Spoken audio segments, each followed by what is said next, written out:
ಧ್ವನಿಯು ಪಿಸುಗುಟ್ಟುವಿಕೆಯ ಮೇಲಿತ್ತು. ಭೀಷ್ಮನ ಅಭಿವ್ಯಕ್ತಿ ಮಂದವಾಯಿತು. ಅವನು ಉತ್ತರಿಸಿದಂತೆ, ಓ ರಾಜನೇ, ಆಸೆಗಳು ನಮ್ಮನ್ನು ದಾರಿ ತಪ್ಪಿಸಬಹುದು, ಆದರೆ ತನ್ನ ಉಸಿರನ್ನು ನಿಯಂತ್ರಿಸುವವನು, ಚಿಂತನೆಯನ್ನು ಮತ್ತು ಧ್ಯಾನವನ್ನು ಅಭ್ಯಾಸ ಮಾಡುವವನು ಮತ್ತು ತನ್ನ ಕರ್ತವ್ಯಗಳಲ್ಲಿ ಅಚಲವಾಗಿರುವವನು ಪರ್ವತದಂತೆ ಅಚಲನಾಗಿರುತ್ತಾನೆ. ಸೂರ್ಯನು ಮುಳುಗಲು ಪ್ರಾರಂಭಿಸಿದಾಗ ಕಾಡಿನ ಮೇಲೆ ಬೆಚ್ಚಗಿನ ಕಿತ್ತಳೆ ಬಣ್ಣದ ಹೊಳಪನ್ನು ಬೀಸಿದ ಭೀಷ್ಮನ ಮಾತುಗಳು ತುತ್ತು ಪ್ರಜ್ಞೆಯನ್ನು ಪಡೆದುಕೊಂಡವು. ನೆನಪಿಡಿ, ಓ ರಾಜನೇ, ಅವನ ಧ್ವನಿಯು ದೃಢನಿಶ್ಚಯದಿಂದ ತುಂಬಿತ್ತು. ನಮ್ಮ ಕ್ರಿಯೆಗಳು ನಮ್ಮ ಸ್ವಭಾವದಿಂದ ರೂಪುಗೊಳ್ಳುತ್ತವೆ ಮತ್ತು ನಮ್ಮ ಸ್ವಭಾವವು ನಮ್ಮ ಕ್ರಿಯೆಗಳಿಂದ ರೂಪುಗೊಳ್ಳುತ್ತದೆ. ಜಗತ್ತನ್ನು ಕಾಲವೇ ನಿಯಂತ್ರಿಸುತ್ತದೆ. ಅದು ಎಲ್ಲವನ್ನೂ ಚಲನೆಗೆ ತರುತ್ತದೆ ಮತ್ತು ಅವುಗಳ ಮಾರ್ಗವನ್ನು ನಿರ್ಧರಿಸುತ್ತದೆ. ಸೌಮ್ಯವಾದ ತಲೆಯೊಂದಿಗೆ ಭೀಷ್ಮನು ಆದ್ದರಿಂದ ವೇದಗಳ ಅಧ್ಯಯನವನ್ನು ರಾಜಶಕ್ತಿಯ ಪರಿಶ್ರಮ ಅಥವಾ ಖುಷಿ, ವ್ಯಾಪಾರ ಮತ್ತು ಬೇಟೆಯ ಅನ್ವೇಷಣೆಗೆ ಸಮಾನವೆಂದು ಪರಿಗಣಿಸಿ ಎಂದು ತೀರ್ಮಾನಿಸಿದನು. ಯುಧಿಷ್ಠಿರನು ಈ ಬುದ್ಧಿವಂತ ಮಾತುಗಳನ್ನು ಹೀರಿಕೊಂಡಾಗ ಅವನಲ್ಲಿ ಸ್ಪಷ್ಟತೆಯ ಭಾವವು ಆವರಿಸಿತ್ತು. ಪ್ರಶಾಂತ ಮತ್ತು ಶಾಂತ ವಾತಾವರಣದಲ್ಲಿ ಭೀಷ್ಮನು ಆಳವಾದ ಚಿಂತನೆಯಲ್ಲಿ ಕುಳಿತನು. ಅವನ ಕಣ್ಣುಗಳು ಸಮಯದ ವಿಶಾಲ ವಿಸ್ತಾರವನ್ನು ನೋಡುತ್ತಿದ್ದವು. ಅವನು ಮಾತನಾಡಲು ಪ್ರಾರಂಭಿಸಿದನು. ಅವನ ಧ್ವನಿಯು ಶತಮಾನಗಳ ಭಾರವನ್ನು ಹೊತ್ತಿತ್ತು. ಅವನು ಬ್ರಾಹ್ಮಣ, ಕ್ಷತ್ರಿಯ, ವೈಶ್ಯ ಮತ್ತು ಶೂದ್ರರೆಂಬ 4 ವರ್ಣಗಳ ಪವಿತ್ರ ಕರ್ತವ್ಯಗಳನ್ನು ಹಂಚಿಕೊಂಡನು. ಬುದ್ಧಿವಂತ ಬ್ರಾಹ್ಮಣನು 6 ವೈದಿಕ ಕ್ರಿಯೆಗಳನ್ನು ಭಕ್ತಿಯಿಂದ ನಿರ್ವಹಿಸುತ್ತಾ ಗೃಹ ಜೀವನವನ್ನು ನಡೆಸಬೇಕು. ಅವನು ರಾಜರ ಸೇವೆ, ಕೃಷಿ ಅಥವಾ ವ್ಯಾಪಾರದ ಮೂಲಕ ಪಡೆದ ಸಂಪತ್ತು ಮತ್ತು ಎಲ್ಲಾ ರೀತಿಯ ಮೋಸದ ನಡವಳಿಕೆಗಳನ್ನು ತಪ್ಪಿಸಬೇಕು.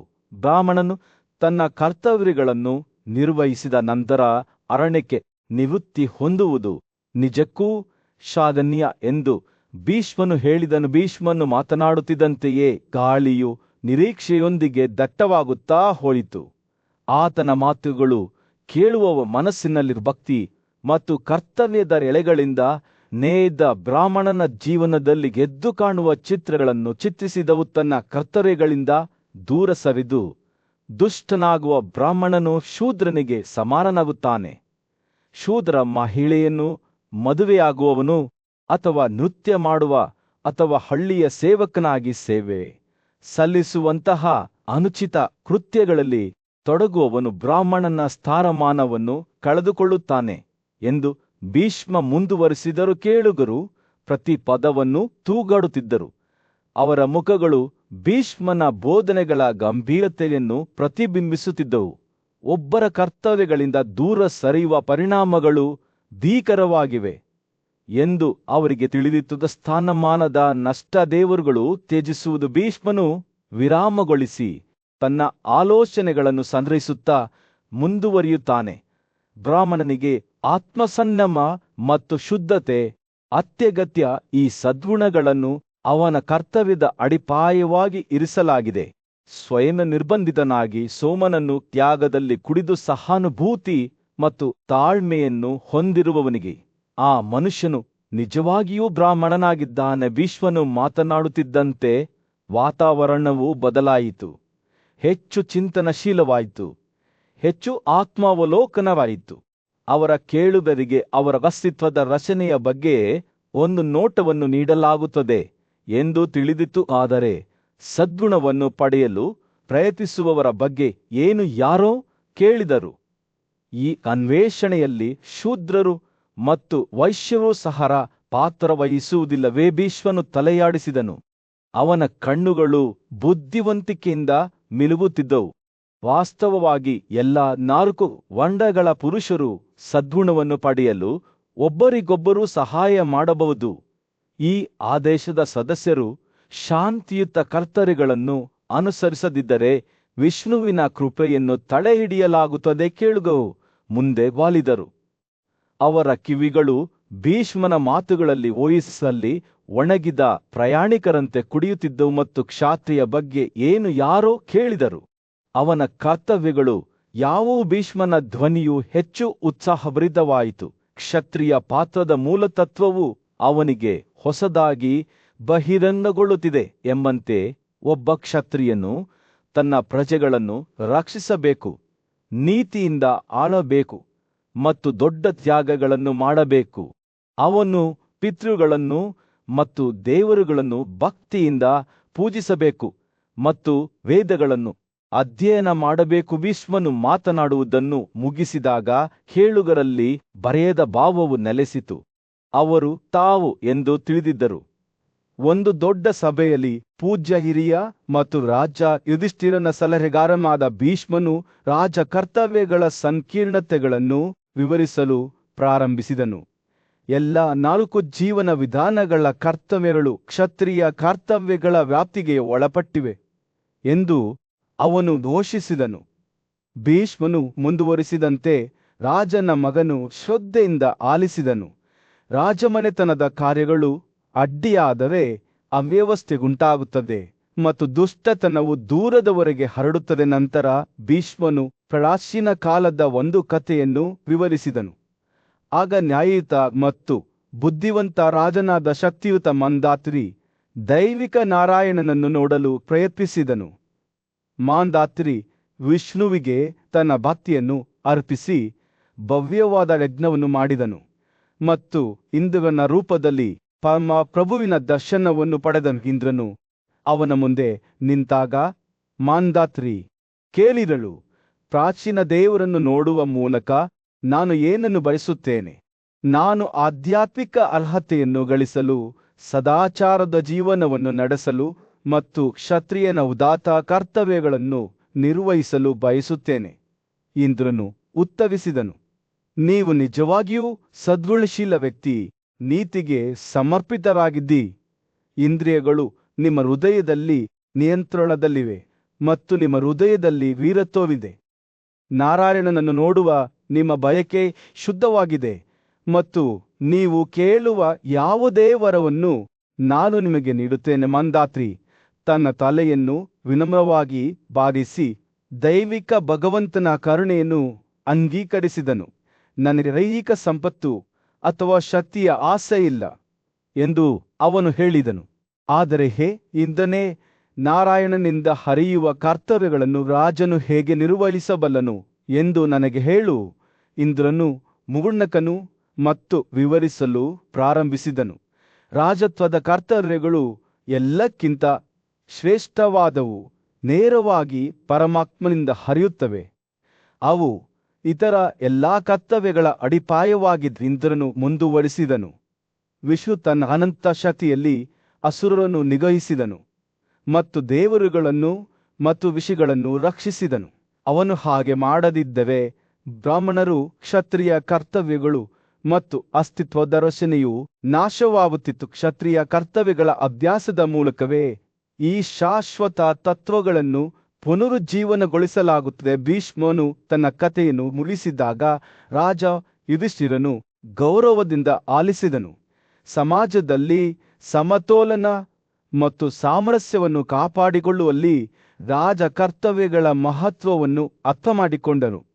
ರಾಜನ ಪಾತ್ರವು ಕೇವಲ ಆಳುವುದಲ್ಲ, ಆದರೆ ರಕ್ಷಿಸುವುದು, ಮಾರ್ಗದರ್ಶನ ನೀಡುವುದು ಮತ್ತು ನ್ಯಾಯವನ್ನು ಎತ್ತಿ ಹಿಡಿಯುವುದು ಎಂದು ಅವನು ಅರಿತುಕೊಂಡನು. ಭೀಷ್ಮನ ಮಾತು ಮುಗಿಯುತ್ತಿದ್ದಂತೆ ಸಭೆಯು ಮೌನವಾಯಿತು. ಕ್ಷತ್ರಿಯ ಕರ್ತವ್ಯಗಳು ಎಲ್ಲಕ್ಕಿಂತ ಪ್ರಮುಖವಾದವು. ಪ್ರತಿಯೊಂದು ಜೀವಿಯ ರಕ್ಷಣೆಯನ್ನು ಸ್ವೀಕರಿಸುತ್ತವೆ. ಅವು ಶಾಶ್ವತ ವಿಮೋಚನೆಗೆ ಕಾರಣವಾಗುತ್ತವೆ ಮತ್ತು ಅವುಗಳನ್ನು ಆಚರಿಸುವವರನ್ನು ಎಲ್ಲರೂ ಗೌರವಿಸುತ್ತಾರೆ. ರಾಜನು ತನ್ನ ಪೂಜ್ಯ ಶಿಕ್ಷಕರು ತನಗೆ ನೀಡಿದ ಬುದ್ಧಿವಂತಿಕೆಯನ್ನು ಅಂಗೀಕರಿಸುತ್ತಾ ಕೃತಜ್ಞತೆಯಿಂದ ತಲೆಯಾಡಿಸಿದನು.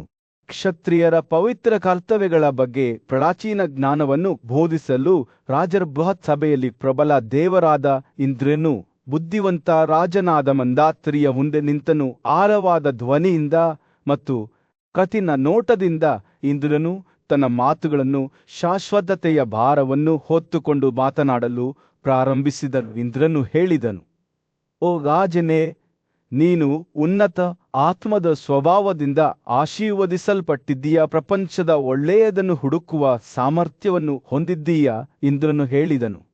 ಒಬ್ಬ ಕ್ಷತ್ರಿಯನಾಗಿ ನಿನ್ನ ಕರ್ತವ್ಯವು ಭೂಮಿಯನ್ನು ಕೃಷಿಗಾಗಿ ಮರಳಿ ಪಡೆಯುವುದು ಮತ್ತು ಅದನ್ನು ಫಲವತ್ತಾಗಿಸುವುದು ಮಾತ್ರವಲ್ಲ, ನಿನ್ನನ್ನು ಶುದ್ಧೀಕರಿಸಿಕೊಳ್ಳಲು ದೊಡ್ಡ ತ್ಯಾಗಗಳನ್ನು ಮಾಡುವುದು.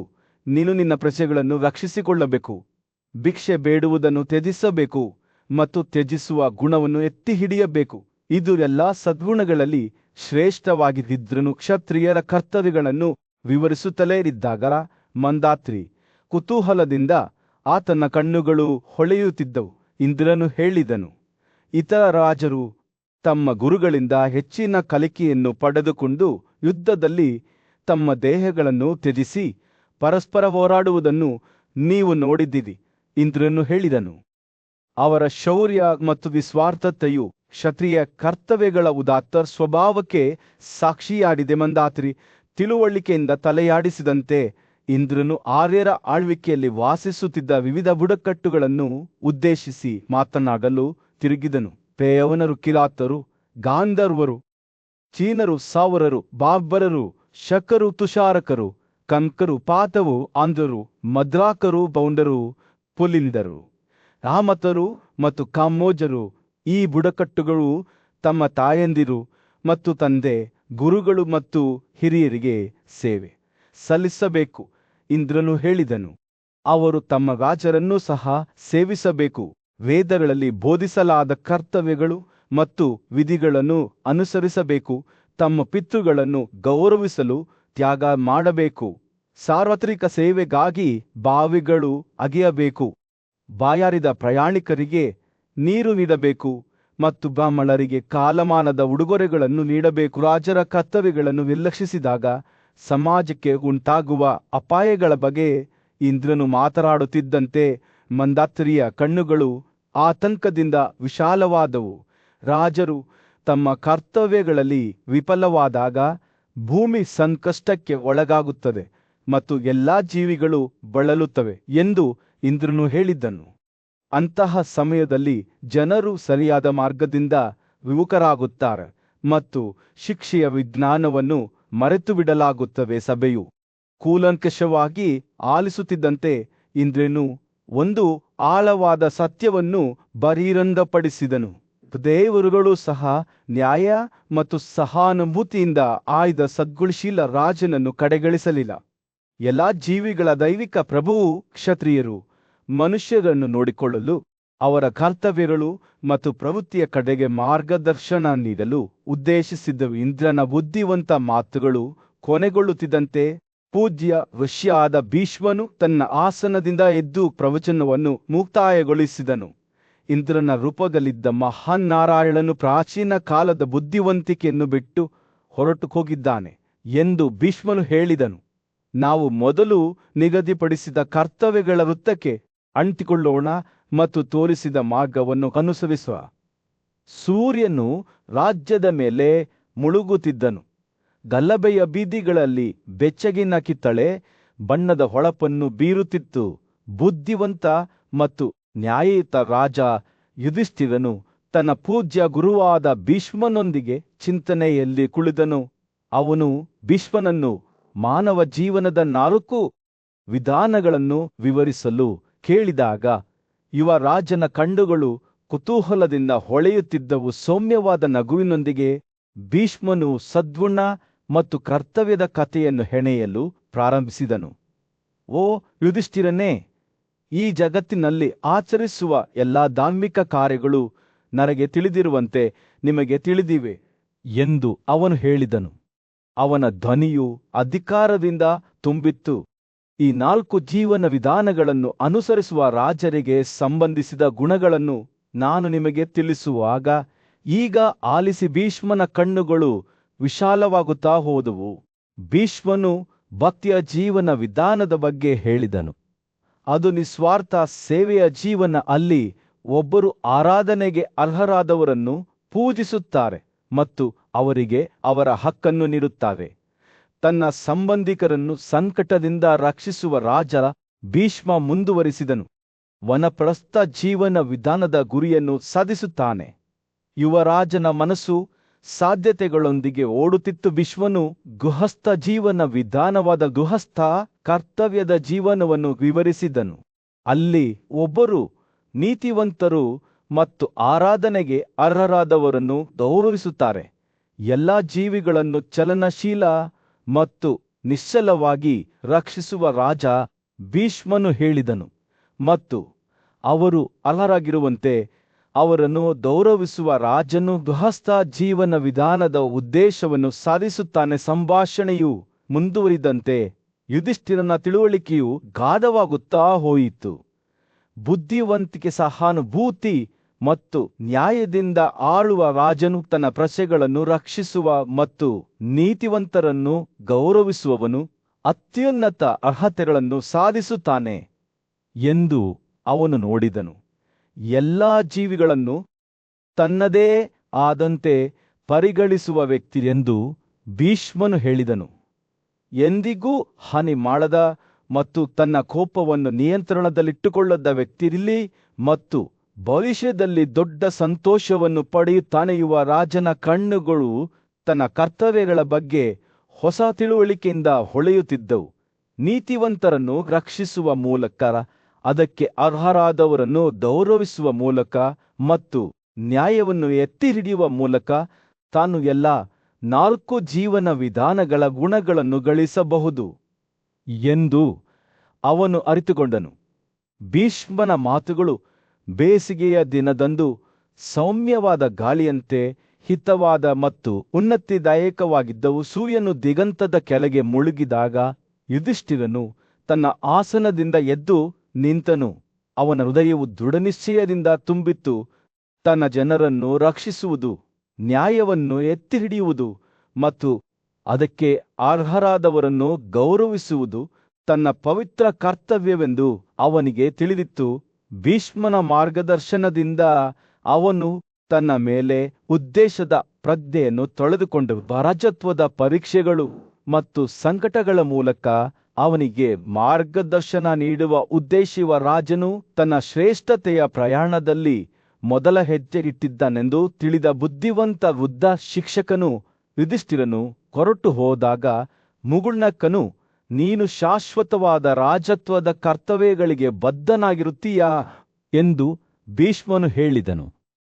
ಪ್ರಕ್ಷುಬ್ಧ ಯುಗದ ಮಧ್ಯದಲ್ಲಿ ಯುಧಿಷ್ಠಿರನು ಒಂದು ರಾಜ್ಯದ ಕರ್ತವ್ಯಗಳ ಬಗ್ಗೆ ತನ್ನ ಮೊಮ್ಮಗ ಭೀಷ್ಮನ ಸಲಹೆಯನ್ನು ಕೇಳಿದನು.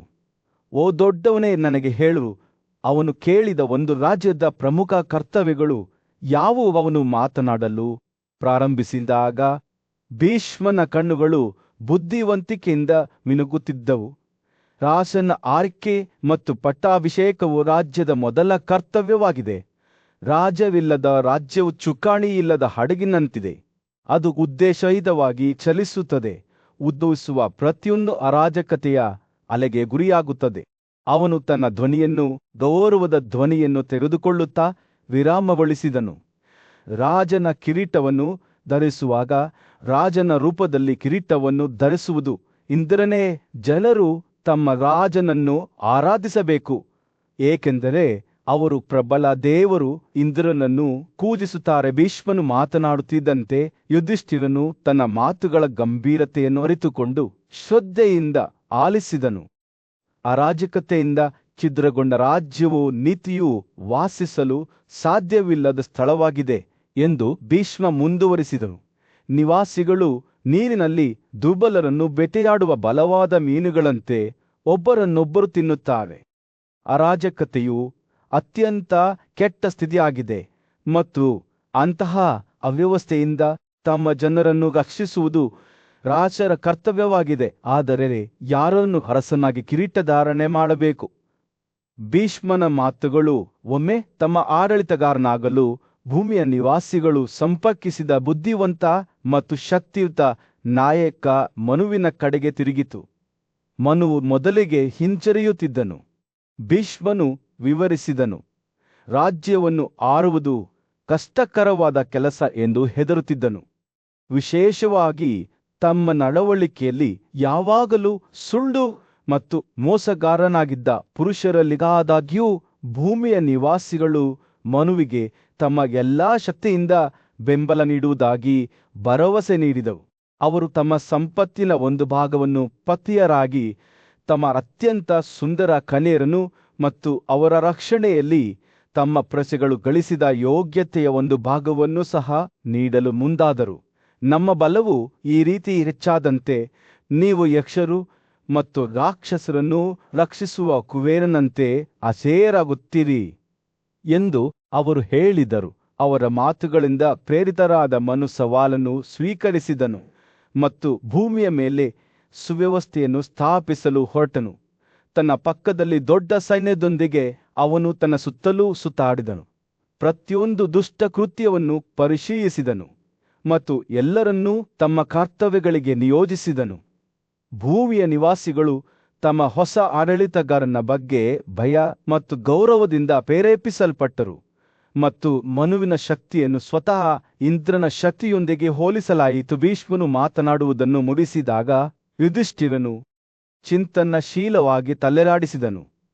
ತನ್ನ ಸ್ವಂತ ರಾಜ್ಯವು ಇದೇ ರೀತಿಯ ಸವಾಲುಗಳನ್ನು ಎದುರಿಸುತ್ತಿದೆ ಎಂದು ಅವನಿಗೆ ತಿಳಿದಿತ್ತು ಮತ್ತು ರಾಜನ ಕರ್ತವ್ಯಗಳು ಕೇವಲ ವಿದ್ಯುತ್ತವಲ್ಲ, ಆದರೆ ತನ್ನ ಜನರನ್ನು ರಕ್ಷಿಸುವ ಮತ್ತು ಸೇವೆ ಮಾಡುವ ಪವಿತ್ರ ಜವಾಬ್ದಾರಿಯಾಗಿದೆ ಎಂದು ಅವನು ಅರಿತುಕೊಂಡನು. ಸಮೃದ್ಧಿಯನ್ನು ಬಯಸುವವರು ಎಲ್ಲರ ರಕ್ಷಣೆಗಾಗಿ ಮೊದಲು ರಾಜನನ್ನು ಆಯ್ಕೆ ಮಾಡಿ ಕಿರೀಟಧಾರಣೆ ಮಾಡಬೇಕು ಎಂದು ಭೀಷ್ಮನು ತೀರ್ಮಾನಿಸಿದನು. ಇಂದ್ರನ ಸಮ್ಮುಖದಲ್ಲಿ ಶಿಷ್ಯರು ತಮ್ಮ ಗುರುಗಳು ಅಥವಾ ದೇವರುಗಳ ಮುಂದೆ ತಮ್ಮನ್ನು ತಾವು ವಿನಮ್ರಗೊಳಿಸಿಕೊಳ್ಳುವಂತೆ ಎಲ್ಲಾ ಪುರುಷರು ಮೊದಲು ತಮ್ಮನ್ನು ತಾವು ವಿನಮ್ರಗೊಳಿಸಿಕೊಳ್ಳಬೇಕು. ದೊಡ್ಡ ಸಭೆಯ ಮಧ್ಯದಲ್ಲಿ ಬುದ್ಧಿವಂತ ಮತ್ತು ನ್ಯಾಯಯುತ ರಾಜ ಯುಧಿಷ್ಠಿರನು ಪೂಜ್ಯ ಪಿತೃಪುರುಷನಾದ ಭೀಷ್ಮನಿಗೆ ಆಳವಾದ ಪ್ರಶ್ನೆಯನ್ನು ಕೇಳಿದನು. ಏಕೆ ಅವನು ಕೇಳಿದನು? ಬ್ರಾಹ್ಮಣರು ರಾಜನನ್ನು ದೇವರು ಎಂದು ಘೋಷಿಸುತ್ತಾರೆ. ನಕ್ಷತ್ರಗಳಂತೆ ಮಿನುಗುತ್ತಿರುವ ತನ್ನ ಕಣ್ಣುಗಳೊಂದಿಗೆ ಭೀಷ್ಮನು ಪ್ರಾಚೀನ ಬುದ್ಧಿವಂತಿಕೆಯ ಕಥೆಯನ್ನು ಹೆಣೆಯಲು ಪ್ರಾರಂಭಿಸಿದನು. ಅವನು ತನ್ನ ಬುದ್ಧಿವಂತಿಕೆ ಮತ್ತು ಸಹಾನುಭೂತಿಗೆ ಹೆಸರುವಾಸಿಯಾಗಿದ್ದ ಕೋಸಲದ ರಾಜ ವಾಸುಮಾನನ ಬಗ್ಗೆ ಮಾತನಾಡುತ್ತಿದ್ದನು. ಒಂದು ದಿನ ವಾಸುಮಾನನು ಆಡಳಿತದ ರಹಸ್ಯಗಳನ್ನು ಅರ್ಥಮಾಡಿಕೊಳ್ಳಲು ಮಹಾನುಷ್ಯಾದ ಬೃಹಸ್ಪತಿಯನ್ನು ಹುಡುಕಿದನು. ವಾಸುಮಾನರು ವಿನಮ್ರತೆಯಿಂದ ಮತ್ತು ಗೌರವದಿಂದ ಬೃಹಸ್ಪತಿಯ ಬಳಿಗೆ ಬಂದು ಆತನ ಪ್ರಶ್ನೆಯನ್ನು ಕೇಳುವ ಮೊದಲು ಆತನನ್ನು ಸುತ್ತುವರೆದರು. ಓ ಬುದ್ಧಿವಂತನೇ, ಜೀವಿಗಳು ಯಾವ ರೀತಿಯಲ್ಲಿ ಬೆಳೆಯುತ್ತವೆ ಮತ್ತು ಪ್ರವರ್ಧಮಾನಕ್ಕೆ ಬರುತ್ತವೆ? ಶಾಶ್ವತ ಸಂತೋಷದ ಕೀಲಿ ಯಾವುದು ಎಂದು ಅವರು ಕೇಳಿದರು. ಬೃಹಸ್ಪತಿಯು ಸೌಮ್ಯವಾದ ನಗುವಿನೊಂದಿಗೆ ಸಮಾಜದಲ್ಲಿ ರಾಜನ ಪಾತ್ರದ ಮಹತ್ವವನ್ನು ವಿವರಿಸಲು ಪ್ರಾರಂಭಿಸಿದನು. ಎಲ್ಲ ಮನುಷ್ಯರ ಕರ್ತವ್ಯಗಳು ರಾಜನಲ್ಲಿ ಬೇರೂರಿವೆ ಎಂದು ಅವನು ಹೇಳಿದನು. ರಾಜನ ಭಯದ ಮೂಲಕವೇ ಮನುಷ್ಯರು ಮೃಗಗಳಂತೆ ಒಬ್ಬರನ್ನೊಬ್ಬರು ನುಂಗುವುದನ್ನು ತಪ್ಪಿಸುತ್ತಾರೆ. ರಾಜರು ಆರೋಗ್ಯಕರ ನಿರ್ಬಂಧಗಳನ್ನು ಎತ್ತಿಹಿಡಿಯುವ ಮೂಲಕ ಮತ್ತು ಕಾಮದ ಶಕ್ತಿಗಳನ್ನು ನಿಗ್ರಹಿಸುವ ಮೂಲಕ ಭೂಮಿಗೆ ಶಾಂತಿ ಮತ್ತು ಸುವ್ಯವಸ್ಥೆಯನ್ನು ತರುತ್ತಾನೆ. ಬೃಹಸ್ಪತಿಯವರು ಮಾತನಾಡುತ್ತಿದ್ದಂತೆ ಅವರ ಮಾತುಗಳು ರಾಜನ ರಕ್ಷಣೆಯಿಲ್ಲದ ಪ್ರಪಂಚದ ಸ್ಪಷ್ಟ ಚಿತ್ರಣವನ್ನು ಚಿತ್ರಿಸಿದವು. ರಾಜನು ತನ್ನ ಕರ್ತವ್ಯವನ್ನು ನಿರ್ವಹಿಸದಿದ್ದರೆ ಬಲಶಾಲಿಗಳು ದುರ್ಬಲರನ್ನು ಬೇಟೆಯಾಡುತ್ತಾರೆ ಮತ್ತು ಆಸ್ತಿಯ ಕಲ್ಪನೆಯೇ ಕಣ್ಮರೆಯಾಗುತ್ತದೆ. ರಾಜನಿಂದ ರಕ್ಷಿಸದಿದ್ದರೆ ಪುರುಷರು ತಮ್ಮ ತಾಯಂದಿರು ಮತ್ತು ತಂದೆ, ಅವರ ಗುರುಗಳು ಮತ್ತು ಅತಿಥಿಗಳನ್ನು ನಿರ್ಲಕ್ಷಿಸುತ್ತಾರೆ ಎಂದು ಅವರು ಹೇಳಿದರು. ಬೃಹಸ್ಪತಿ ರಾಜಮನೆತನದ ರಕ್ಷಣೆಯಿಲ್ಲದ ಪ್ರಪಂಚದ ಭೀಕರ ಚಿತ್ರಣವನ್ನು ಚಿತ್ರಿಸುವುದನ್ನು ಮುಂದುವರೆಸಿದರು. ಮದುವೆ ಮತ್ತು ಸಂಭೋಗದ ಬಗೆಗಿಲಾಗೆಲ್ಲ ನಿರ್ಬಂಧಗಳು ಕೊನೆಗೊಳ್ಳುತ್ತವೆ. ಕೃಷಿ ಮತ್ತು ವ್ಯಾಪಾರವು ಅವ್ಯವಸ್ಥೆಗೆ ಒಳಗಾಗುತ್ತದೆ. ನೈತಿಕತೆ ಮುಳುಗುತ್ತದೆ ಮತ್ತು ಕಳೆದು ಹೋಗುತ್ತದೆ ಮತ್ತು 3 ವೇದಗಳು ಕಣ್ಮರೆಯಾಗುತ್ತವೆ. ತ್ಯಾಗಗಳು ಇನ್ನು ಮುಂದೆ ನಡೆಯುವುದಿಲ್ಲ, ಮದುವೆಗಳು ನಡೆಯುವುದಿಲ್ಲ ಮತ್ತು ಸಮಾಜವು ಅಸ್ತಿತ್ವದಲ್ಲಿರುವುದಿಲ್ಲ. ಆದರೆ ಬೃಹಸ್ಪತಿಯು ತನ್ನ ರಕ್ಷಣೆಯ ಕರ್ತವ್ಯವನ್ನು ನಿರ್ವಹಿಸಿದ ರಾಜನಿಂದ ಹರಿದು ಬಂದ ಆಶೀರ್ವಾದಗಳ ಬಗ್ಗೆಯೂ ಮಾತನಾಡಿದರು. ರಾಜನ ರಕ್ಷಣೆಯೊಂದಿಗೆ ಅವರು ಹೇಳಿದರು, ಪುರುಷರು ತಮ್ಮ ಬಾಗಿಲುಗಳು ಅಥವಾ ಬಾರ್ಗಳನ್ನು ಮುಚ್ಚದೆ ನಿರ್ಭೀತರಾಗಿ ಮಲಗಬಹುದು. ಮಹಿಳೆಯರು ಪುರುಷ ಸಂಬಂಧಿಕರ ಗಮನವಿಲ್ಲದೆ ಮುಕ್ತವಾಗಿ ಅಲೆದಾಡಬಹುದು. ಪುರುಷರು ನೀತಿವಂತರಾಗುತ್ತಾರೆ ಮತ್ತು ಪರಸ್ಪರ ಹಾನಿ ಮಾಡದೆ ಒಬ್ಬರಿಗೊಬ್ಬರು ಸೇವೆ ಸಲ್ಲಿಸುತ್ತಾರೆ. ಬೃಹಸ್ಪತಿಯು ಮಾತನಾಡುವುದನ್ನು ಮುಗಿಸಿದಾಗ ಭೀಷ್ಮನು ಯುಧಿಷ್ಠಿರನನ್ನು ಆಳವಾದ ನೋಟದಿಂದ ನೋಡಿದನು. ರಾಜನು ಕೇವಲ ಮನುಷ್ಯನಲ್ಲ, ಮಾನವ ರೂಪದಲ್ಲಿ ಉನ್ನತ ದೈವತ್ವವನ್ನು ಹೊಂದಿದ್ದಾನೆ ಎಂದು ಹೇಳಿದನು. ಅವನು 5 ವಿಭಿನ್ನ ರೂಪಗಳನ್ನು ಹೊಂದಿದ್ದಾನೆ: ಅಗ್ನಿ, ಆದಿತ್ಯ, ಮೃತ್ಯು, ವೈಶ್ರವಣ ಮತ್ತು ಯಮ. ಅವನು ದುಷ್ಟರನ್ನು ಶಿಕ್ಷಿಸಿದಾಗ ಅವನು ಅಗ್ನಿ ಆಗುತ್ತಾನೆ. ಅವರು ನ್ಯಾಯವನ್ನು ಗಮನಿಸಿದಾಗ ಅವನು ಆದಿತ್ಯನಾಗುತ್ತಾನೆ. ಅವನು ದುಷ್ಟ ಜನರನ್ನು ನಾಶಪಡಿಸಿದಾಗ ಅವನು ಮೃತ್ಯುವಾಗುತ್ತಾನೆ. ಅವನು ನೀತಿವಂತರಿಗೆ ಪ್ರತಿಫಲ ನೀಡಿದಾಗ ಅವನು ಯಮನಾಗುತ್ತಾನೆ. ಪಾಂಡವರ ರಾಜನಾದ ಬುದ್ಧಿವಂತ ಯುಧಿಷ್ಠಿರನು ತನ್ನ ರಾಜ್ಯವನ್ನು ಬುದ್ಧಿವಂತಿಕೆಯಿಂದ ಮತ್ತು ನ್ಯಾಯಯುತವಾಗಿ ಹೇಗೆ ಆಳಬೇಕು ಎಂಬುದರ ಬಗ್ಗೆ ಮಾರ್ಗದರ್ಶನ ಪಡೆಯಲು ಚಿಂತನೆಯಲ್ಲಿ ಕುಳಿತನು. ಅವನು ಸಲಹೆಗಾಗಿ ಭರತ ರಾಜವಂಶದ ಪೂಜ್ಯ ಕುಲಪತಿಯಾದ ಭೀಷ್ಮನ ಕಡೆಗೆ ತಿರುಗಿದನು. ಹೇ ಭೀಷ್ಮ, ನನಗೆ ಹೇಳು, ಯುಧಿಷ್ಠಿರನು ಕೇಳಿದ ರಾಜನು ನಿರ್ವಹಿಸಬೇಕಾದ ವಿಶೇಷ ಕರ್ತವ್ಯಗಳು ಯಾವುವು? ಅವನು ತನ್ನ ರಾಜ್ಯವನ್ನು ಹೇಗೆ ರಕ್ಷಿಸಬೇಕು ಮತ್ತು ತನ್ನ ವೈರಿಗಳನ್ನು ಹೇಗೆ ನಿಗ್ರಹಿಸಬೇಕು? ತನಗೆ ಹಾನಿ ಮಾಡುವವರ ಮೇಲೆ ಗುಪ್ತಚರ ಮಾಹಿತಿಯನ್ನು ಸಂಗ್ರಹಿಸಲು ಅವನು ತನ್ನ ಗೂಢಚಾರರನ್ನು ಹೇಗೆ ನಿಯೋಜಿಸಬೇಕು? ಅವನು ಮಾತನಾಡಲು ಪ್ರಾರಂಭಿಸಿದಾಗ ಭೀಷ್ಮನ ಕಣ್ಣುಗಳು ಬುದ್ಧಿವಂತಿಕೆಯಿಂದ ಮಿನುಗುತ್ತಿದ್ದವು. ಓ ಯುಧಿಷ್ಠಿರನೇ, ಒಬ್ಬ ರಾಜನು ಮೊದಲು ತನ್ನನ್ನು ತಾನೇ ವಶಪಡಿಸಿಕೊಳ್ಳಬೇಕು ಎಂದು ಅವನು ಹೇಳಿದನು. ಒಬ್ಬನು ಇತರರನ್ನು ಹೇಗೆ ಜಯಿಸಬಹುದು?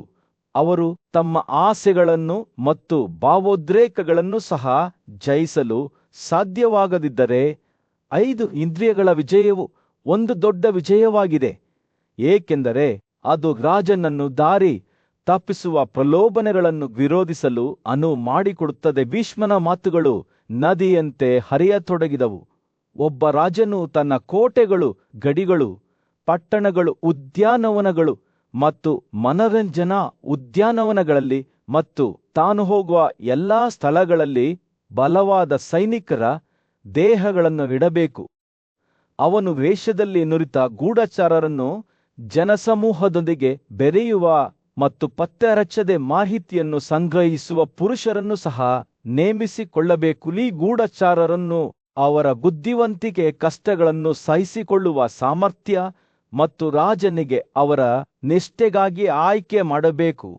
ಅವರು ದೆವ್ವಗಳು ಅಥವಾ ಆತ್ಮಗಳಂತೆ ಗುರುತಿಸದೆ ಚಲಿಸಲು ಸಮರ್ಥರಾಗಿರಬೇಕು. ರಾಜ್ಯಕ್ಕೆ ಹಾನಿ ಮಾಡಲು ಪ್ರಯತ್ನಿಸುವ ಎಲ್ಲರ ಮೇಲೆ ಬುದ್ಧಿವಂತಿಕೆಯನ್ನು ಸಂಗ್ರಹಿಸಬೇಕು ಎಂದು ಭೀಷ್ಮ ವಿವರಿಸಿದ್ದಾನೆ. ರಾಜನ ಸ್ವಂತ ಆಸ್ಥಾನವು ಗೂಢಚಾರರು ಅಡಗಿರಬಹುದಾದ ಸ್ಥಳವೂ ಆಗಿದೆ ಎಂದು ಭೀಷ್ಮರೆಚ್ಚರಿಸಿದನು. ಅವನ ಶತ್ರುಗಳು ಯಾರೆಂದು ಮತ್ತು ಅವರು ಹೇಗೆ ಕಾರ್ಯನಿರ್ವಹಿಸುತ್ತಾರೆ ಎಂಬುದನ್ನು ಅವನು ತಿಳಿದಿರಬೇಕು. ಅವನು ಅಂಗಡಿಗಳು ಮತ್ತು ಮಾರುಕಟ್ಟೆಗಳಲ್ಲಿ, ಭಿಕ್ಷುಕರ ನಡುವೆ ಮತ್ತು ಸಂತೋಷದ ಉದ್ಯಾನಗಳಲ್ಲಿ, ವಿದ್ವಾಂಸರ ಸಭೆಗಳಲ್ಲಿ ಮತ್ತು ಸಾರ್ವಜನಿಕ ಸ್ಥಳಗಳಲ್ಲಿ ಗೂಢಚಾರರನ್ನು ನಿಯೋಜಿಸಬೇಕು. ಹಾಗೆ ಮಾಡುವುದರಿಂದ ಅವನು ತನ್ನ ರಾಜ್ಯಕ್ಕೆ ಅಪಾಯವನ್ನುಂಟು ಮಾಡುವ ಗುಪ್ತ ಅಪಾಯಗಳನ್ನು ಬಹಿರಂಗಪಡಿಸಬಹುದು. ಯುಧಿಷ್ಠಿರನು ಭೀಷ್ಮನ ಮಾತುಗಳನ್ನು ಶ್ರದ್ಧೆಯಿಂದ ಆಲಿಸಿದನು. ಅವನ ಮನಸ್ಸು ಭೀಷ್ಮನ ಮಾತುಗಳ ವಿವೇಕವನ್ನು ಗ್ರಹಿಸಿತು. ರಾಜನು ಸದಾ ಜಾಗರೂಕರಾಗಿರಬೇಕು. ಅವರಿಗೆ ಹಾನಿ ಮಾಡಲು ಪ್ರಯತ್ನಿಸುವವರ ವಿರುದ್ಧ ತನ್ನ ಜನರನ್ನು ರಕ್ಷಿಸಲು ಯಾವಾಗಲೂ ಸಿದ್ಧನಾಗಿರಬೇಕು ಎಂದು ಆತನಿಗೆ ತಿಳಿದಿತ್ತು. ಒಬ್ಬ ರಾಜನು ತನ್ನನ್ನು ತಾನು ದುರ್ಬಲನೆಂದು ಕಂಡುಕೊಂಡಾಗ ಅವನು ಬಲವಾದ ವೈರಿಯೊಂದಿಗೆ ಶಾಂತಿ ಮಾಡಿಕೊಳ್ಳಬೇಕು. ಅದು ಅವನಿಗೆ ಪ್ರಯೋಜನವನ್ನು ತಂದುಕೊಟ್ಟರೆ ಬುದ್ಧಿವಂತ ರಾಜನಿಗೆ ಯಾವಾಗ ಹೋರಾಡಬೇಕು ಮತ್ತು ಯಾವಾಗ ಹಿಮ್ಮೆಟ್ಟಬೇಕು ಎಂದು ತಿಳಿದಿದೆ, ಏಕೆಂದರೆ ಅವನ ರಾಜ್ಯದ ಸುರಕ್ಷತೆಯು ಅತ್ಯುನ್ನತವಾಗಿದೆ ಎಂದು ಭೀಷ್ಮನು ಹೇಳಿದನು. ರಾಜನು ತನ್ನ ನ್ಯಾಯದ ಆಡಳಿತದಲ್ಲಿ ನ್ಯಾಯಯುತನಾಗಿರಬೇಕು. ಭೀಷ್ಮ ಮುಂದುವರಿಸಿದ ವಿವಾದಗಳನ್ನು ಆಲಿಸಲು ಮತ್ತು ಅವುಗಳನ್ನು ನ್ಯಾಯಯುತವಾಗಿ ಇತ್ಯರ್ಥಗೊಳಿಸಲು ಅವನು ಬುದ್ಧಿವಂತ ಜನರನ್ನು ನೇಮಿಸಬೇಕು. ಏಕೆಂದರೆ ರಾಜ್ಯವು ಸರಿಯಾದ ಕಾನೂನಿನ ಆಡಳಿತದ ಮೇಲೆ ಅವಲಂಬಿತವಾಗಿದೆ. ಅವನು ತನ್ನ ಗಣಿಗಳು, ಉಪ್ಪು ಧಾನ್ಯ ದೋಣಿಗಳು ಮತ್ತು ಆನೆಗಳ ಪಡೆಗಳ ಮೇಲೆ ಪ್ರಾಮಾಣಿಕ ವ್ಯಕ್ತಿಗಳನ್ನು ನೇಮಿಸಬೇಕು. ಇದರಿಂದ ಅವುಗಳನ್ನು ಸಮಗ್ರತೆ ಮತ್ತು ಬುದ್ಧಿವಂತಿಕೆಯಿಂದ ನಿರ್ವಹಿಸಬಹುದು. ಯುಧಿಷ್ಠಿರನು ತಲೆಯಾಡಿಸಿದನು, ಪ್ರತಿಯೊಂದು ಮಾತನ್ನೂ ಸ್ವೀಕರಿಸಿದನು. ರಾಜನಾಗಿರುವುದು ಕೇವಲ ಅಧಿಕಾರ ಮತ್ತು ಪ್ರತಿಷ್ಠೆಯ ವಿಷಯವಲ್ಲ ಎಂದು ಅವನಿಗೆ ತಿಳಿದಿತ್ತು. ಒಂದು ರಾಜ್ಯದ ಪ್ರಕ್ಷುಬ್ಧತೆಯ ಮಧ್ಯೆ ರಾಜ ಯುಧಿಷ್ಠಿರನು ಬುದ್ಧಿವಂತಿಕೆಯಿಂದ ಹೇಗೆ ಆಳಬೇಕು ಎಂಬುದರ ಬಗ್ಗೆ ಮಾರ್ಗದರ್ಶನವನ್ನು ಕೇಳಿದನು. ಅವನು ಮಾನವ ನಡವಳಿಕೆಯ ಪ್ರತಿಯೊಂದು ಅಂಶವನ್ನೂ ಕರಗತ ಮಾಡಿಕೊಂಡ ಪೂಜ್ಯ ಋಷಿಯಾದ ಭೀಷ್ಮನನ್ನು ಸಂಪರ್ಕಿಸಿ ಆತನ ಸಲಹೆಯನ್ನು ಕೇಳಿದನು. ಯುಧಿಷ್ಠಿರನು, ಓ ಪೂಜ್ಯನೇ, ನನಗೆ ಹೇಳು, ಒಬ್ಬ ರಾಜನು ಸದ್ಗುಣಶೀಲ ನಡವಳಿಕೆಯನ್ನು ಅಳವಡಿಸಿಕೊಳ್ಳುವ ಮೂಲಕ ನಿಜವಾದ ಸಂತೋಷ ಮತ್ತು ಯಶಸ್ಸನ್ನು ಸಾಧಿಸಬಹುದೇ? ಭೀಷ್ಮನ ಕಣ್ಣುಗಳು ಹೊಳೆಯುತ್ತಿದ್ದರು. ಅವನು ನೀತಿಯ ಮಾರ್ಗವನ್ನು ವಿವರಿಸಲು ಪ್ರಾರಂಭಿಸಿದಾಗ, ಒಬ್ಬ ರಾಜನು 36 ಸದ್ಗುಣಗಳನ್ನು ಗಮನಿಸಬೇಕು, ಅವನು ಹೇಳಿದನು. ಅವನ ಧ್ವನಿಯು ಅಧಿಕಾರದಿಂದ ತುಂಬಿದೆ. ಈ ಗುಣಗಳು ಪರಸ್ಪರ ಸಂಬಂಧಿಸಿವೆ ಮತ್ತು ಅವುಗಳನ್ನು ಬೆಳೆಸುವವನಿಗೆ ದೊಡ್ಡ ಅರ್ಹತೆಯನ್ನು ತರುತ್ತವೆ. ಭೀಷ್ಮನು ಮಾತನಾಡುವಾಗ ಅವನ ಮಾತುಗಳು ಬುದ್ಧಿವಂತಿಕೆಯ ಭಾವಚಿತ್ರವನ್ನು ನೇಯ್ದವು. ಯುಧಿಷ್ಠಿರನಿಗೆ ಉದಾತ್ತ ಆಡಳಿತದ ಮಾರ್ಗವನ್ನು ತೋರಿಸಿದವು. ರಾಜನು ಶ್ರದ್ಧೆಯಿಂದ ಆಲಿಸಿದನು. ಅವನ ಮನಸ್ಸು ಋಷಿಯ ಬೋಧನೆಗಳನ್ನು ಕುಡಿಯುತ್ತಿತ್ತು. ಸದ್ಗುಣಶೀಲ ವ್ಯಕ್ತಿಯು ಎಂದಿಗೂ ಧರೆಯನ್ನು ತ್ಯಜಿಸಬಾರದು. ಭೀಷ್ಮ ಮುಂದುವರಿಸಿದ, ಅವನು ನಂಬಿಕೆಯನ್ನು ಹೊಂದಿರಬೇಕು ಮತ್ತು ಇತರರಿಗೆ ಹಾನಿಯನ್ನುಂಟು ಮಾಡದೆ ಸಂಪತ್ತನ್ನು ಗಳಿಸಬೇಕು. ಅವನು ಆಸಕ್ತಿ ಇಲ್ಲದೆ ಸಂತೋಷವನ್ನು ಬೆನ್ನಟ್ಟಬೇಕು ಮತ್ತು ಸಂತೋಷವನ್ನು ತರುವ ಪದಗಳನ್ನು ಮಾತನಾಡಬೇಕು. ಕಲಹವಲ್ಲ. ಭೀಷ್ಮನು ಪ್ರತಿಯೊಂದು ಸದ್ಗುಣವನ್ನು ನಿಖರವಾಗಿ ವಿವರಿಸಿದನು. ಸಹಾನುಭೂತಿ, ಬುದ್ಧಿವಂತಿಕೆ ಮತ್ತು ಸಮಗ್ರತೆಯಿಂದ ಆಳುವ ರಾಜನ ಚಿತ್ರವನ್ನು ಚಿತ್ರಿಸಿದನು. ಅವನು ಹೆಮ್ಮೆ ಪಡದೆ ಧೈರ್ಯಶಾಲಿಯಾಗಿರಬೇಕು, ಋಷಿ ಹೇಳಿದರು, ಮತ್ತು ತನ್ನ ದಾನದಲ್ಲಿ ಉದಾರವಾಗಿರಬೇಕು. ಆದರೆ ಅಜಾಗರೂಕ ಅಥವಾ ಕೃತಜ್ಞತೆಯಿಲ್ಲದವರಿಗೆ ಎಂದಿಗೂ ಬುದ್ಧಿವಂತಿಕೆಯಿಂದ ಮೈತ್ರಿ ಮಾಡಿಕೊಳ್ಳುವುದು, ದುಷ್ಟತನವನ್ನು ತಪ್ಪಿಸುವುದು ಮತ್ತು ಸ್ನೇಹಿತರನ್ನು ನಿಷ್ಠೆಯಿಂದ ನಡೆಸಿಕೊಳ್ಳುವ ಪ್ರಾಮುಖ್ಯತೆಯ ಬಗ್ಗೆ ಭೀಷ್ಮನು ಹೇಳಿದಾಗ ಯುಧಿಷ್ಠಿರನ ಕಣ್ಣುಗಳು ತಿಳುವಳಿಕೆಯಿಂದ ಹೊಳೆಯುತ್ತಿದ್ದವು. ರಾಜನು ಪ್ರತಿ ಪದವೂ ಅಮೂಲ್ಯ ರತ್ನದಂತೆ ಆಲಿಸಿ ತನ್ನ ಆತ್ಮವನ್ನು ಅದರ ಅರ್ಥದಿಂದ ತುಂಬಿಸಿಕೊಂಡನು. ಶಿವು ತನ್ನ ಬೋಧನೆಗಳನ್ನು ಮುಕ್ತಾಯಗೊಳಿಸಿದಾಗ ಯುಧಿಷ್ಠಿರನು ತನ್ನ ಮೇಲೆ ಸ್ಪಷ್ಟತೆಯ ಭಾವವನ್ನು ಅನುಭವಿಸಿದನು. ತನಗೆ ಅಪರೂಪದ ಉಡುಗೊರೆಯನ್ನು ನೀಡಲಾಗಿದೆ ಎಂದು ಆತನಿಗೆ ತಿಳಿದಿತ್ತು. ಮಾನವ ಅನುಭವದ ಆಳದಿಂದ ಬದುಕಿದ್ದ ಮತ್ತು ಕಲಿತ ವ್ಯಕ್ತಿಯ ಮಾರ್ಗದರ್ಶನ ತನಗೆ ನೀಡಲಾದ ಬುದ್ಧಿವಂತಿಕೆಯನ್ನು ಒಪ್ಪಿಕೊಂಡು ಯುಧಿಷ್ಠಿರನು ಭೀಷ್ಮನಿಗೆ ಗೌರವದಿಂದ ತಲೆಬಾಗಿದನು. ಆ ಕ್ಷಣದಿಂದ ಯುವ ರಾಜನು ಪೂಜ್ಯ ಋಷಿಯು ರೂಪಿಸಿದ ತತ್ವಗಳ ಪ್ರಕಾರ ತನ್ನ ರಾಜ್ಯವನ್ನು ಆಳುವುದಾಗಿ ಪ್ರತಿಜ್ಞೆ ಮಾಡಿದನು. ಅವನು ತನ್ನ ಆಳ್ವಿಕೆಯನ್ನು ಪ್ರಾರಂಭಿಸಿದಾಗ ಭರವಸೆ ಮತ್ತು ನವೀಕರಣದ ಪ್ರಜ್ಞೆಯು ಗಾಳಿಯನ್ನು ತುಂಬಿತ್ತು.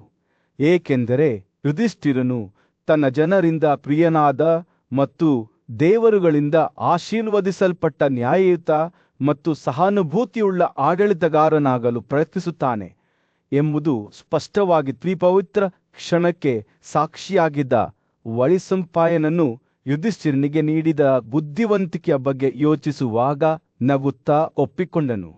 ಇವಾಗ ರಾಜನ ವಿಧೇಯತೆ ಮತ್ತು ಬುದ್ಧಿವಂತಿಕೆಯು ಅವನನ್ನು ಭೀಷ್ಮನ ಬೋಧನೆಗಳನ್ನು ಸ್ವೀಕರಿಸುವಂತೆ ಮಾಡಿತು ಮತ್ತು ಈಗ ಹೊಸ ಉದ್ದೇಶದ ಪ್ರಜ್ಞೆಯೊಂದಿಗೆ ಅವನು ಶಾಂತಿ ಮತ್ತು ಸಮೃದ್ಧಿಯ ದಾರಿದೀಪವಾದ ರಾಜ್ಯವನ್ನು ರಚಿಸಲು ಪ್ರಯತ್ನಿಸುತ್ತಾನೆ.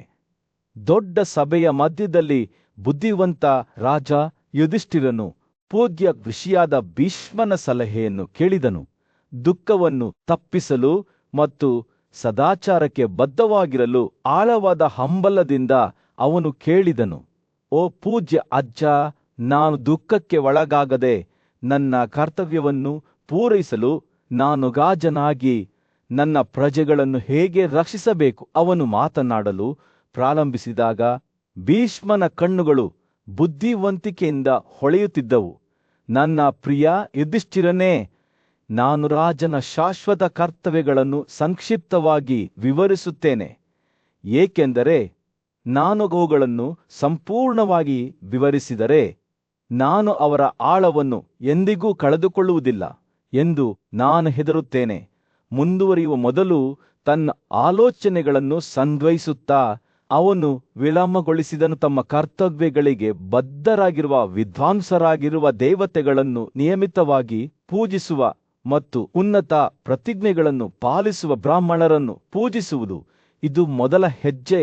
ಅವರು ನಿಮ್ಮ ಆಸ್ಥಾನಕ್ಕೆ ಬಂದಾಗ ನಿಮ್ಮ ಯಜ್ಞಗಳನ್ನು ನೆರವೇರಿಸಲು ಅವರನ್ನು ನಿಯೋಜಿಸಿ ನಿಮ್ಮ ಪುರೋಹಿತರನ್ನು ನಿಮ್ಮ ಪಕ್ಕದಲ್ಲಿಟ್ಟುಕೊಂಡು ಅವರನ್ನು ಸ್ವಾಗತಿಸಲು, ಅವರ ಪಾದಗಳನ್ನು ಮುಟ್ಟಲು ಮತ್ತು ಅವರ ಸ್ಥಾನಕ್ಕೆ ಸೂಕ್ತವಾದಂತೆ ಅವರನ್ನು ಪೂಜಿಸಲು ಎದ್ದೇಳಿ ಈ ಯೋಗ್ಯ ಬ್ರಾಹ್ಮಣರ ಮೇಲೆ ಉಡುಗೊರೆಗಳನ್ನು ಸುರಿಸುವ ಮೂಲಕ ನಿಮ್ಮ ಪ್ರಯತ್ನಗಳ ಯಶಸ್ಸಿಗಾಗಿ ನೀವು ಅವರ ಆಶೀರ್ವಾದವನ್ನು ಕೋರುತ್ತೀರಿ. ಭೀಷ್ಮನು ಮಾತನಾಡುತ್ತಿದ್ದಂತೆಯೇ ಅವನ ಮಾತುಗಳು ಯುಧಿಷ್ಠಿರನ ಕಣ್ಣುಗಳ ಮುಂದೆ ತೆರೆದುಕೊಂಡಂತೆ ತೋರುವ ಬುದ್ಧಿವಂತಿಕೆಯ ಭಾವಚಿತ್ರವನ್ನು ನೇದವು.